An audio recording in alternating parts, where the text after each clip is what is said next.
Hello friends. दोस्तों, आज हम एक नया मांगा शुरू करने वाले हैं जिसका नाम है माई अवतार is become the final boss. चलो दोस्तों, शुरू करते हैं। और हम शुरुआत में देखते हैं कि सभी जगह तबाह हो गई है और वहाँ पे सभी लोग मर चुके हैं। उनकी लाशों को चील कौवे खा रहे होते हैं। तभी उन्हीं में से एक लड़का खड़ा होता है और ये सब देख के वो काफ़ी डर जाता है और कहता है कि क्या ये ये क्या हुआ? क्या ये पूरी जगह तबाह हो गई? क्या ये मैंने किया? मैं मैं कसम खाता हूँ, मैंने ऐसा कभी नहीं सोचा था कि ये सब हो। मैं ये कभी नहीं करना चाहता था। और हम देखते हैं कि उस लड़के के पीछे एक साया, जो एक इविल रूप होता है। तभी वो लड़का अपनी नींद से जाग जाता है और कहता है कि फिर से वही सपना। हर रात ये डरावना सपना मेरे यादों में आता है, लेकिन ऐसा क्यों? और हम देखते हैं कि वो लड़का एक काल कोठरी में बंद होता है। तभी वहाँ का सिस्टम कहता है कि इस जगह के कमांडर मिगहुआन वो आ रहे हैं। कैदी नंबर 1002, इसके लिए तैयार हो जाओ। तभी वहाँ का गेट खुल जाता है और मिगहुआन आता है और कहता है कि ओ, आखिरकार तुम जाग ही गए। मैं तुम्हें बता दूं कि यहाँ के लोग इतने अच्छे नहीं हैं। खतरे को वो वक्त रहते ही ख़त्म कर देते हैं, लेकिन मेरे जैसा तुम्हारा इतना कदर करने वाला कोई नहीं मिलेगा, समझे? लेकिन अगर तुम अपनी ताकत को समझ लो और उसे काबू कर लो और हमारा साथ दो, तो मुझे उम्मीद है कि आने वाले समय में तुम्हारी परेशानी बहुत कम हो जाएगी। और ये सुनने के बाद वो लड़का कहता है कि ओ, मेरी ताकत? वैसे भी तुम लोगों ने मुझे अनाथ आश्रम से उठा लिया था और इस अंधेरे काल कोठरी में कैद कर दिया, और हमेशा ये दावा कर रहे हो कि मेरी ताकत खतरनाक है। आखिर आखिर मेरी ताकत है क्या? इसके बारे में तो मुझे भी नहीं पता। क्या तुम बताओगे?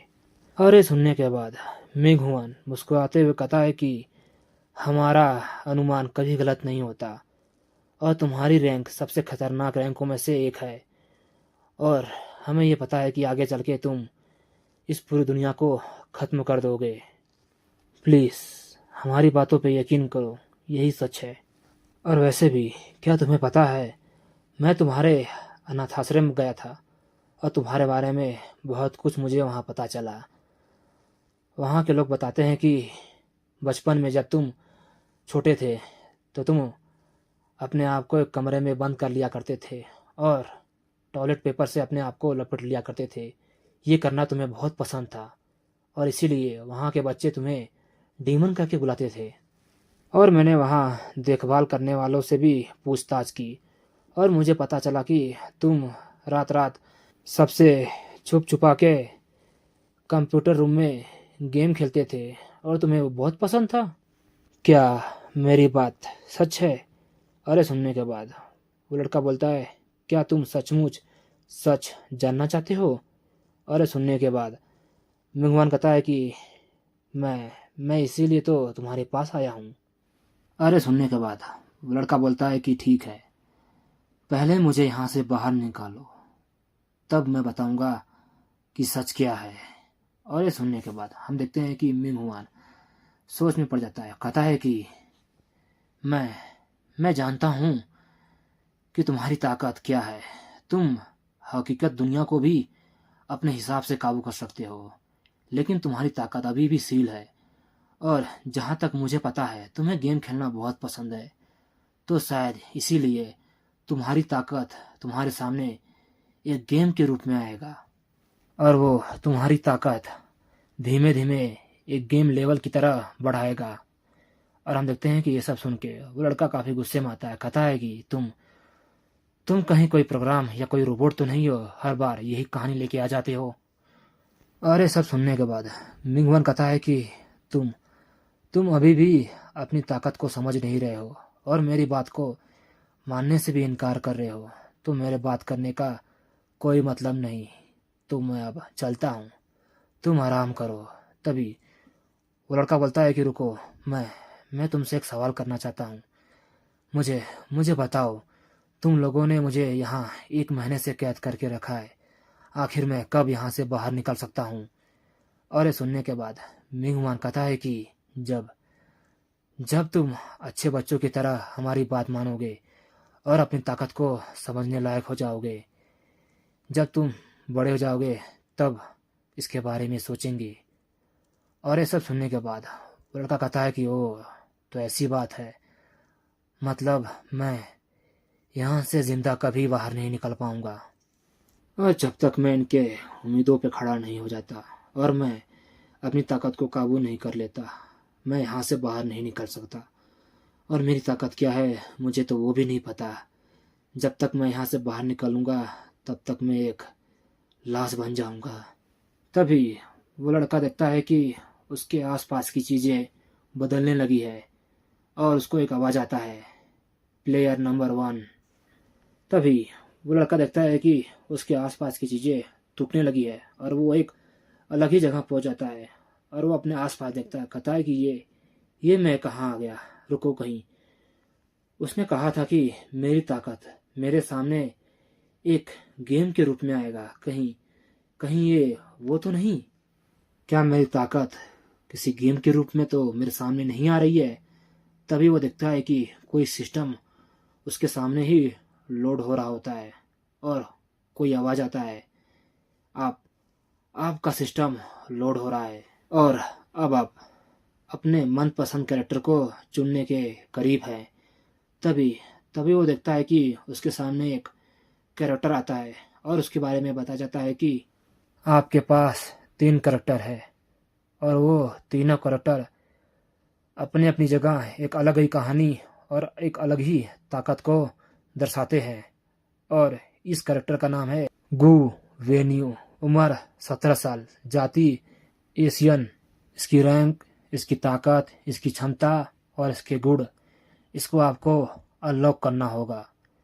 और ये कैरेक्टर एक अलग ही जाति में रहता है और एक अलग ही जगह रहता है जिसका नाम ड्रैगन स्नो वैली कैपिटल और डॉन कैपिटल हाई स्कूल में एक स्टूडेंट के रूप में पढ़ता है। और अगर आप ये कैरेक्टर चुनते हैं तो आपको एक अलग ही ताकत मिलेगी, अंधेरे और अंधेरी दुनिया को काबू करना और उनको अपने हिसाब से चलाना। और अंततः आप जिस परिवार के साथ रहेंगे, जिन लोगों के साथ, आपको धीमे धीमे पता चलेगा कि वो एक अलग ही रहस्य छुपाए हुए हैं। और हम देखते हैं कि ये सब देख के वो लड़का काफ़ी शौक में और काफ़ी डरा हुआ होता है। तभी उस लड़की की ताकत एक अलग ही कैरेक्टर को उसके सामने लाता है और बताता है कि ये दूसरा कैरेक्टर है और इस कैरेक्टर की खासियत यह है कि इसकी ताकत रहस्यमयी है और ये एक साथ कई ताकतों का इस्तेमाल कर सकता है। और इसका नाम आंद्रेई है। उम्र 17 साल, जाति कोकेशियाई और इसकी ताकत D rank, speed D rank, मजबूती डी रैंक। और अगर आप ये कैरेक्टर चुनते हैं तो डेनमार्क की कैपिटल में रहेंगे और आप बचपन से ही दुनिया भर की जानकारी प्राप्त करने की एक जुनून में रहेंगे और सभी रोमांचों को जानना और उनको खोजना आपका एक जुनून बन के रहेगा। और जब आप अपनी आँख खोलेंगे आप एक राजधानी में आएंगे और आपके सामने कई ऐसे लोग होंगे जो आपको अपने साथ मिलाने के लिए आपस में ही लड़ेंगे, क्योंकि इस कैरेक्टर की ताकत ही ऐसी है कि सभी लोग इस कैरेक्टर को अपने साथ मिलाना चाहेंगे। तो कृपया प्लीज़ ऊपर दिए गए दोनों कैरेक्टर में से एक को चुनिए और उस कैरेक्टर के साथ आप वास्तविक दुनिया में चले जाएंगे। और ये सुनने के बाद वो लड़का मुस्कुराते हुए कहता है कि मैंने सोच लिया कि मुझे कौन सा कैरेक्टर चाहिए, गु वेन्यू। और ये सुनने के बाद उस लड़के की ताकत कहता है कि बधाई हो, आपने एक कैरेक्टर को चुन लिया है जिसका नाम गु वेन्यू है। तो प्लीज़ इस कैरेक्टर के लिए जो पर्सनालिटी है उसको चुनिए। आपके पास 3 विकल्प है, हीरो, विलन या नैतिक। और ये सुनने के बाद वो लड़का बोलता है कि ठीक है, मैंने अपना विकल्प चुन लिया है। और उसका सिस्टम कहता है कि बधाई हो, आपने इस कैरेक्टर के लिए नैतिक चुना है। और दोस्तों, नैतिकता का मतलब है वो व्यक्ति जो सही गलत, अच्छे बुरे और हर चीज़ में भेदभाव करने की ताकत। और उसके बाद उस लड़के की ताकत एक सिस्टम के रूप में कहता है कि प्लीज़ इंतज़ार कीजिए, आपने जो कैरेक्टर चुना है गु वेन्यू, उस कैरेक्टर की वास्तविक दुनिया में उस जैसा ही बनाया जा रहा है। और दोस्तों, जैसा आपको पहले से ही पता है कि इस लड़के की ताकत है कि वास्तविक दुनिया को अपने हिसाब से बदलना। और उसके बाद वो लड़का सोचता है कि मुझे एक डॉन कैपिटल अनाथ आश्रम से किडनैप किया गया था। अगर इस दुनिया में भी अगर डॉन कैपिटल हाई स्कूल है तो शायद मेरी कहानी वैसे ही शुरू होगी और मैं इस कैरेक्टर के साथ शायद उन लोगों का भी पता कर सकता हूँ कि वो कौन थे जिन्होंने मुझे डॉन कैपिटल अनाथ आश्रम से किडनैप किया था। और मैंने जो ताकत चुनी है नैतिक, उसकी मदद से मैं सब कुछ समझ सकता हूँ, सही गलत अच्छाई बुराई और सभी जानकारी भी प्राप्त कर सकता हूँ।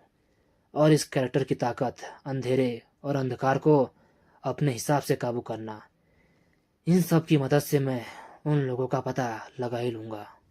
तभी उस लड़के की ताकत कहता है कि हमने आपका कैरेक्टर वास्तविक दुनिया में बना लिया है, आप जानने के लिए तैयार हो जाइए। 3, 2, 1। और हम देखते हैं कि वो लड़का अपनी आंखें एक स्कूल में खुलता है और कहता है कि क्या क्या ये सूरज की रोशनी है। और हम देखते हैं कि उस स्कूल में काफ़ी लड़के होते हैं और वो आपस में बात करते हैं कि अरे दोस्तों, अब तो गर्मियों की छुट्टियां आ गई हैं, अब हमें कहीं ना कहीं घूमने जाना चाहिए। और हम देखते हैं कि वो लड़का आसपास देखते हुए कहता है कि क्या मैं सचमुच वहाँ से बच के आ गया। तभी वो भागते हुए खिड़की खोलता है और अपने आसपास देखता है और सचमुच वो काफ़ी शौक में और काफ़ी खुश होता है और सोचता है कि आखिरकार मैं उस तहखाने से बच के आ ही गया। तभी गु वेन्यू देखता है कि उसके कंधे पे किसी का हाथ है और वो कहता है कि गु वेन्यू, क्या आज रात तुम मेरे घर पे आओगे। और हमें बताया जाता है कि ये गु वेन्यू का सबसे अच्छा दोस्त ली है। लेकिन हम देखते हैं कि गु वेन्यू जो कुछ भी नहीं जानता, तभी उसकी ताकत कहता है कि प्लीज़ कुछ समय इंतज़ार कीजिए, इस कैरेक्टर की सभी यादें आपके दिमाग में लोड होने वाली है, आपको काफ़ी दर्द होगा। तभी हम देखते हैं कि गु वेन्यू के दिमाग में इस कैरेक्टर की सभी यादें लोड हो रही होती है और उसका सर काफ़ी दर्द कर रहा होता है। और ये देख के उसका दोस्त ली कहता है कि गु वेन्यू, क्या हुआ क्या हुआ, क्या तुम ठीक हो।